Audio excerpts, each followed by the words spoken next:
Hello friends, welcome you all. आज हम vision IAS के 12 अगस्त वाले डेली करंट अफेयर्स डिस्कस करेंगे। So let's move to our first article. Parliamentary panel on home praises UP Rajasthan models. तो ये क्या models हैं और किस चीज पर प्रेज करी गई है, इसके बारे में डिस्कशन करेंगे। तो बेसिकली हाल ही में action taken report on recommendations of parliamentary standing committee कौन से इश्यू पर, atrocity and crimes against women and children, ये पार्लियामेंट में रखी गई थी। ठीक है, यहाँ पर कमिटी ने अप्रिशिएट किया वेरियस इनिशिएटिव्स जैसे interlinking of various departments and creation of single window system, जिसके तहत महिलाओं को हेल्प करी जा रही है, मदद की जा रही है, who are victims of violence, जो स्टेट गवर्नमेंट के द्वारा लिया जा रहा है। तो इस कमिटी ने इन सब एक्शंस पर प्रेजिंग दिखाई है। क्या इनिशिएटिव्स जो वुमेन के लिए लिए गए, जो इस रिपोर्ट में हाईलाइट करी गई, तो पहली बात तो ये कि मिनिस्ट्री ऑफ होम अफेयर्स ने क्या इनिशिएटिव लिया। तो देख सकते हो, investigation tracking system for sexual offences ITSSO, ये ऑनलाइन एनालिटिकल टूल है जो मॉनिटर करती है, ट्रैक करती है पुलिस इन्वेस्टिगेशंस को in the sexual offences as per the criminal law amendment act 2018। Along with what other initiatives? National database of sexual offenders, तो जो सेक्सुअल ऑफेंडर्स है, रिपीटेड सेक्सुअल ऑफेंडर्स है, उनका नेशनल लेवल पर database तैयार किया जाता है सो दैट आइडेंटिफाई कर दिए जाएं जो भी ऑफेंडर्स है।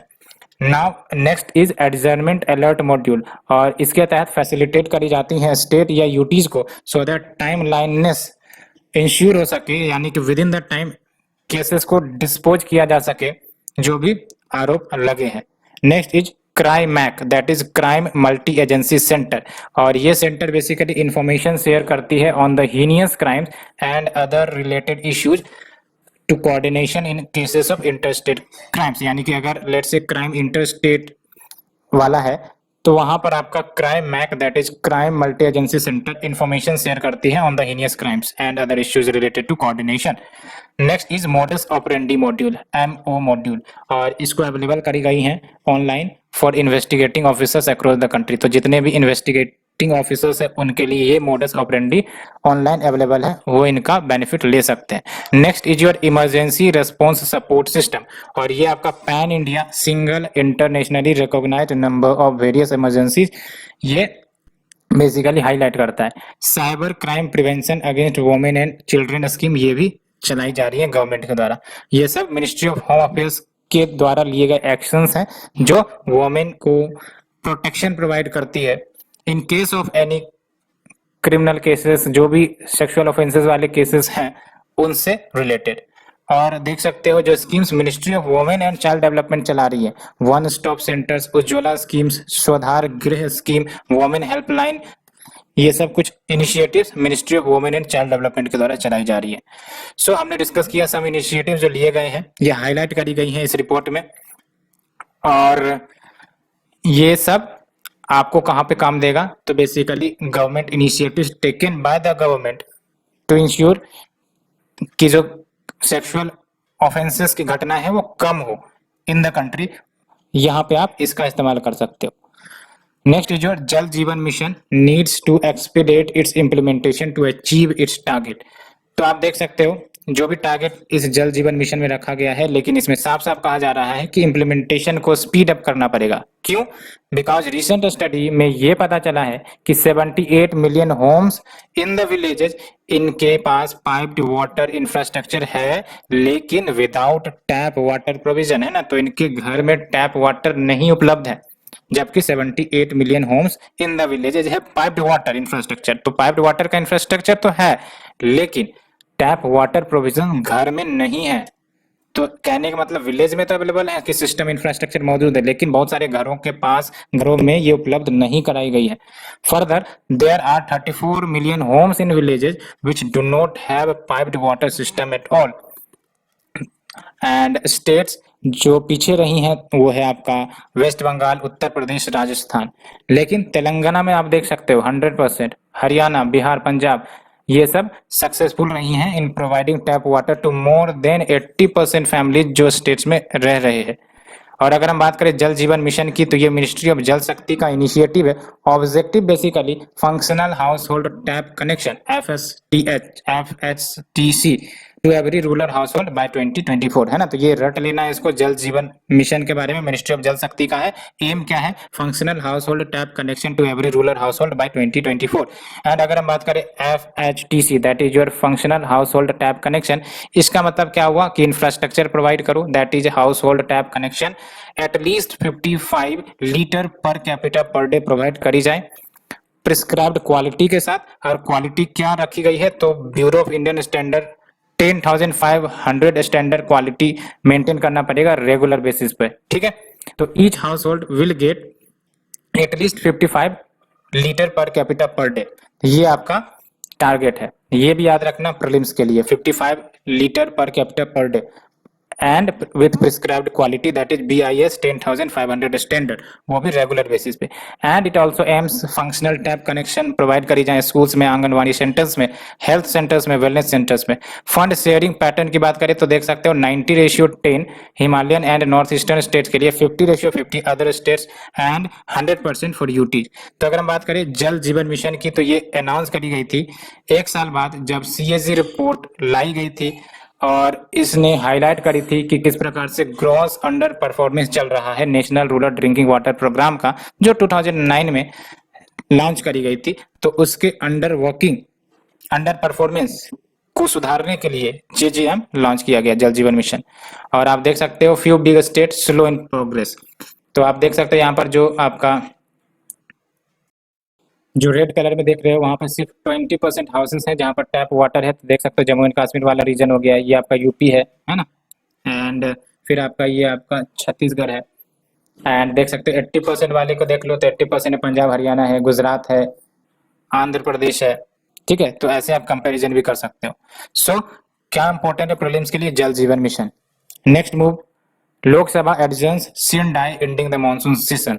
तो ये एडजर्न सिन डाई आपका इंपॉर्टेंट है। तो आप देख सकते हो ये जो मानसून सेशन चल रही थी was the third least productive for Lok Sabha, 21% productive कह सकते हो, है ना। And 8 least productive for Rajya Sabha. तो राज्यसभा के लिए 28% प्रोडक्टिवनेस देखने को मिली इन ओवर 2 डेकेड। तो कहीं ना कहीं जो हाउसेस की प्रोडक्टिविटी है वो कम हो रही है। अब ये इतने सारे डिस्क्रप्शंस क्यों हो रहे हैं? Why so and so much of डिस्क्रप्शन, जिसके कारण प्रोडक्टिविटी जो हाउसेस की है वो कम हो रही है। तो पहली बात तो ये कि उन मैटर्स पर डिस्कस किया जाता है जिस पर कंट्रोवर्सी है एंड जो पब्लिक इंपॉर्टेंस का है, तो उसमें तो टाइम लग ही जाते हैं। जैसे पेगासस वाली इश्यू आ गई, along with lack of dedicated time for unlisted discussion. Unlisted discussion यानी कि ऐसे ही जो डिस्कशन चलते हैं उसमें टाइम लिमिट नहीं किया जाता है, जिसके कारण टाइम ओवर हो जाता है। As well as scarce resort to disciplinary power, यानी कि अगर कोई जबरदस्ती हाउस को भंग या फिर यूं कह सकते हो कि चलने नहीं दे रहा है, तो डिसिप्लिनरी एक्शन लेने का जो पावर है वो काफी ज्यादा रेस्ट्रिक्टेड होता है। और ये आपको ही पता है बिकॉज प्रिविलेजेस एंजॉय करते हैं, that's why we have the scarcest resort to disciplinary power. Suggestions क्या बोली गई है? तो ये बोला गया है गारंटीड टाइम प्रोवाइड करी जाए अपोजिशन के लिए। ब्रिटिश पार्लियामेंट में देखा जाए तो 20 डेज एलोकेट किए जाते हैं 1 साल में, when the agenda is decided by the opposition. And दूसरा सजेशन NCRWC 2000 वाला जो रिकमेंडेशन है उसको इंप्लीमेंट किया जाए, जिसके तहत minimum number of days fix किए जाएंगे फॉर सिटिंग ऑफ राज्यसभा, वो होगा 100 डेज का। और जो लोकसभा के लिए minimum number of sitting days होगा वो 120 डेज होगा। और जो पार्लियामेंट्री शेड्यूल है वो डिसाइड करी जाएंगी गवर्नमेंट के द्वारा, विच कैन पोस्टपोन और कर्टल ए सेशन अगर अनकंफर्टेबल इश्यू फेस करी जाती है तो। अब इसको फिक्स करने के लिए कैलेंडर ऑफ सिटिंग्स को भी अनाउंस करने की जरूरत है at the beginning of each year for limited flexibility, है ना। तो जैसे ही साल की शुरुआत हो कैलेंडर अनाउंस कर दिया जाए कि हाँ भाई साहब इतने पीरियड में इतने डेज में ये आपका सिटिंग चलेगा और इतना ही टाइम है आपके पास। तो ये सब कुछ रिकमेंडेशन सजेस्ट करी गई है। आप देख सकते हो यहाँ पर लोज इन हाउस प्रोडक्टिविटी, ये आप डाटा देख लो किस प्रकार से जो प्रोडक्टिविटी है वो वेरी कर रही है। ऐसा तो प्रीलिम्स से यहाँ पे क्वेश्चंस नहीं निकलेंगे। ये जो आपका ग्रीन कलर है वो लोकसभा की प्रोडक्टिविटी शोकेज कर रही है। मानसून में 21% ही आई है लोकसभा के लिए, राज्यसभा के लिए 29%। फिर देख सकते हो बजट 2018 में 21% ही लोकसभा के लिए, राज्यसभा में आपका 27%। तो देख सकते हो कितना लो प्रोडक्टिविटी है ना। और जब हम बात करते हैं एडजर्नमेंट सिन डाई की, तो इसका मतलब ये हुआ कि सिटिंग जो है हाउस की उसको टर्मिनेट कर दिया जाए पार्लियामेंट की for an indefinite period. Indefinite period याद रखना। एडजर्नमेंट का मतलब वैसे होता है कि एक फिक्स्ड अमाउंट ऑफ टाइम, चाहे वो डेज हो, आवर्स हो, वीक हो, लेकिन जब हम बात करते हैं सिन डाई तो इसका मतलब indefinite period, that is when the house is adjourned without naming a day for reassembly, है ना। और इसी को एडजर्नमेंट सिन डाई कहते हैं। और ये पावर किसके पास होता है एडजर्नमेंट सिन डाई डिक्लेयर करने का? तो presiding officer of the house, ठीक है। सो ये हमने डिस्कस किया। Let's move to the next article. ISRO's geo imaging satellite GISAT-1 ये लॉन्च फेल हुआ, आपने भी सुना है ना। तो ये बेसिकली लॉन्च जो की गई थी इसके तहत EOS-03 को, जो कि खुद एक अर्थ ऑब्जर्वेशन सैटेलाइट था, जियो सिंक्रोनमस ट्रांसफर ऑर्बिट में डालने का ऑब्जेक्टिव था। और अल्टीमेटली ये जियो सिंक्रोनस ट्रांसफर ऑर्बिट से ले जाकर जियो स्टेशनरी ऑर्बिट में डालने का प्लान था via GSLV F-10 rocket. Mission क्यों फेल हो गया? Because of cryogenic upper stage, that is third stage of GSLV जिसको आप कह रहे हो, ये इग्निशन हुआ ही नहीं टेक्निकल एनोमली के कारण, ठीक है। और ये जो क्रायोजेनिक स्टेज की बात करते हैं तो ये लास्ट स्टेज होता है स्पेस लॉन्च व्हीकल्स का, जो लिक्विड ऑक्सीजन का यूज करते हैं एंड लिक्विड हाइड्रोजन का यूज करते हैं एज प्रोपेलेंट्स। अगर GSLV की बात करें तो geosynchronous satellite launch vehicle, ये आपका 3 stage expendable space launch vehicle होती है, जिसे डिजाइन डेवलप ऑपरेट करी गई इसरो के द्वारा to launch the satellites and other space objects in the geosynchronous transfer orbit, ठीक है। और अगर हम बात करें geosynchronous transfer orbit and geostationary orbit, इन दोनों में क्या अंतर है आप देख सकते हो। जो सैटेलाइट से जियो स्टेशनरी ऑर्बिट में वो सर्कुलेट करती है, सर्कल करती है अर्थ को above the equator from west to east, याद रखना है, ठीक है। तो जियो स्टेशनरी ऑर्बिट में जो सैटेलाइट रखी जाएंगी वो अर्थ के इक्वेटर के जस्ट एबव होगा और ये वेस्ट टू ईस्ट सर्कुलेट करेंगी, यानी कि अर्थ के रोटेशन को ही ये फॉलो करती है by travelling at exactly the same rate जैसा अर्थ फॉलो करता है। लेकिन जब हम बात करते हैं ट्रांसफर ऑर्बिट की, तो ये स्पेशल काइंड ऑफ ऑर्बिट जिसका इस्तेमाल to get from one orbit to another, नाम से ही पता चला ट्रांसफर ऑर्बिट है ना, special kind of orbit used to get from one orbit to another by using relatively little energy from built in motors. Satellite या फिर spacecraft can move from one orbit to another and ये allow करता है satellite को to reach a high altitude orbit जैसे geostationary orbit without actually needing the launch vehicle, है ना। तो बिना कोई स्पेशल लॉन्च व्हीकल की जरूरत के बिना ये आपका ट्रांसफर ऑर्बिट से जियो स्टेशनरी ऑर्बिट में चला जाता है, which would require more effort, that's why ये बेनिफिट होता है। देख सकते हो जियो ट्रांसफर ऑर्बिट, यहाँ जियो स्टेशनरी ऑर्बिट देख लो, इक्वेटर के ये सैटेलाइट को रखा जाता है और ये जियो ट्रांसफर ऑर्बिट आप देख सकते हो यहाँ पे, ठीक है। तो ultimately we have discussed it. Let's move to the next article. Quality of life for elderly index 2021 ये रिलीज किया गया है economic advisory council to the prime minister इनके द्वारा, ठीक है। तो quality council of elderly index 2021 released by economic advisory council to the prime minister. अब आप देख सकते हो ये जो इंडेक्स है वो क्रिएट किया गया by the institute for competitiveness at the request of EAC PM और ये रीजनल पैटर्न्स को आइडेंटिफाई करता है जो भी एजिंग के इश्यूज हैं अक्रॉस द इंडियन स्टेट्स और साथ ही साथ एसेस करता है overall ageing situation in India. And इस इंडेक्स का इस्तेमाल करके जो स्टेट गवर्नमेंट है और जो स्टेक होल्डर है वो आइडेंटिफाई कर सकती हैं एरियाज को they need to work upon so that older generation को कंफर्टेबल लाइफ प्रोवाइड किया जा सके। तो क्या असेसमेंट फॉर्मूला यूज किया जाता है? तो पहली बात तो ये कि इंडेक्स फ्रेमवर्क में 4 पिलर्स आ जाते हैं, financial wellbeing, social wellbeing, health system and income security.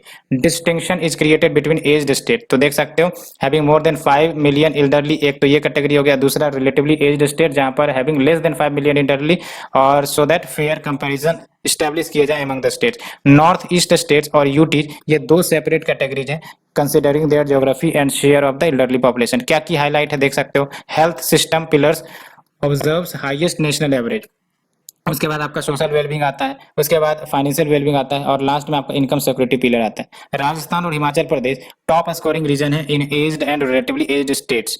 तो एज्ड स्टेट्स के रूप में राजस्थान रिलेटिवली एज्ड स्टेट के कैटेगरी में हिमाचल प्रदेश टॉप करता है। Chandigarh and Mizoram top scoring region है यूटी के कंपैरिजन में and north east state category में, ठीक है। तो चंडीगढ़ यूटी के कैटेगरी में, नॉर्थ ईस्ट के कैटेगरी में आपका मिजोरम आ जाता है। और ईएसी पीएम की बात करें तो रट लेना इंडिपेंडेंट बॉडी है constituted to give advice on economic and related issue to the government of India specifically to the PM. Now move to the shorter news, water plus city. तो इंदौर जो देश का क्लीनेस्ट सिटी है, अब इसे declare कर दिया गया है first water plus city of India under the स्वच्छ सर्वेक्षण 2021। तो जो सिटी है उसको डिक्लेयर किया जाता है वाटर प्लस, प्रोवाइडेड कि सारे के सारे वेस्ट वाटर जो रिलीज होते हैं हाउस होल्ड कमर्शियल स्टेबलिंग सबसे, उसको ट्रीट कर दिया जाए सेटिस्फैक्टरी लेवल पर before releasing the treated waste water to the environment. Swachh Survekshan की बात करें तो annual survey of cleanliness, hygiene and sanitation in cities and towns across India और लॉन्च करी गई as a part of Swachh Bharat mission. Next is your forum of the election management body of South Asia.